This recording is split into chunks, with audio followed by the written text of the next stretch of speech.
Hey everyone, welcome back to our channel. In today's video, we're going to be exploring what to do in a city when you only have 24 hours. Whether you're on a layover or just have a quick stopover, we'll show you the must-see sites, top attractions, and hidden gems of the city.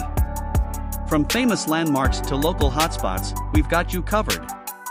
So, get ready to make the most out of your short stay, and let's get started. Welcome to Istanbul, a city that seamlessly blends East and West, ancient and modern, and tradition and innovation. As the largest city in Turkey and the only city in the world that straddles two continents, Istanbul has a rich and diverse history that spans over 2,000 years. Once known as Constantinople, this city has been the capital of three different empires, and has played a pivotal role in shaping world history. Today, Istanbul is a vibrant metropolis with a population of over 15 million people, and it's a hub of culture, art, food, and commerce.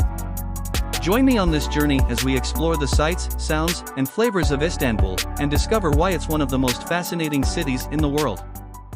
Our first stop is the Hippodrome of Constantinople, now known as Sultanahmet Square, is an ancient chariot racing track in Istanbul, Turkey. It was built by Emperor Septimius Severus in 203 AD and served as the center of entertainment and political life for over 1,000 years. The Hippodrome's features include the obelisk of Theodosius and the Serpent Column. It is now a popular tourist attraction in Istanbul and is surrounded by other famous landmarks. The Hippodrome is a popular tourist attraction in Istanbul and is visited by thousands of people each year. While the chariot races and athletic contests are no longer held, visitors can still see the ancient monuments and imagine the grandeur and excitement of the past. The Hippodrome is located in Sultanahmet, the historical and cultural heart of Istanbul, and it is surrounded by other famous attractions such as the Blue Mosque, Hagia Sophia, and the Topkapi Palace. Our next stop of the day is the Blue Mosque, which is one of the most iconic mosques in Istanbul. The mosque gets its name from the blue tiles that cover the interior. The mosque is free to enter, but there are some rules you should follow, such as taking off your shoes and dressing modestly.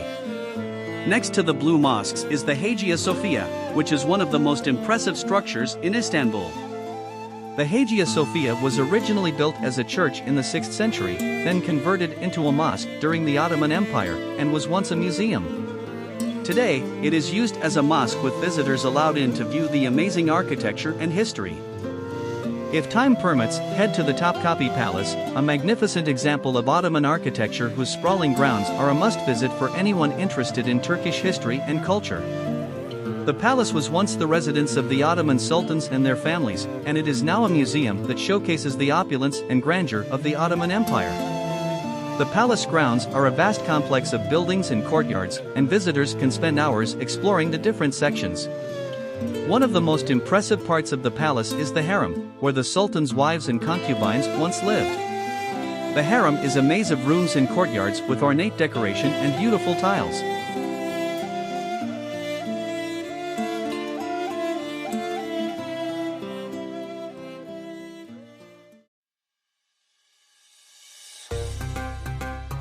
Next, we will head on to the Grand Bazaar. The Grand Bazaar in Istanbul is one of the largest and oldest covered markets in the world, and a must-see destination for any visitor to Istanbul. It dates back to the 15th century, and covers an area of over 60 streets and alleys with more than 4,000 shops, selling everything from jewelry and textiles to spices and souvenirs. As you walk through the bazaar's labyrinthine streets, you'll be enveloped in a heady mix of colors, sounds, and smells, as vendors call out to you to come and browse their wares.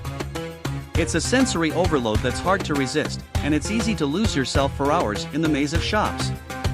The Grand Bazaar is not just a place to shop, it's also a place to soak up the city's history and culture. Many of the shops have been run by the same families for generations, and the architecture of the market reflects the city's Byzantine and Ottoman past. One of the most striking features of the Grand Bazaar is the abundance of Turkish carpets and textiles. Whether you're in the market for a hand-woven rug or a beautiful piece of silk fabric, you'll find it here, along with knowledgeable vendors who can tell you everything you need to know about the history and craftsmanship of each piece. But shopping is just one part of the Grand Bazaar experience.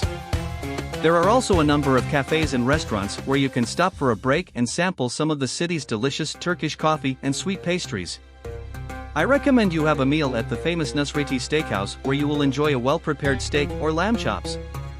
In short, the Grand Bazaar is a treasure trove of sights, sounds, and experiences, and a visit to Istanbul wouldn't be complete without a stroll through its bustling streets. End your day by taking a sunset cruise on the Bosphorus, the strait that separates Europe from Asia. You can enjoy a leisurely boat ride while taking in the stunning views of the city's skyline as it lights up at night.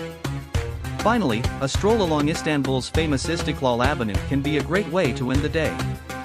This bustling pedestrian street is lined with shops, cafes, and restaurants, and is a hub of activity well into the night.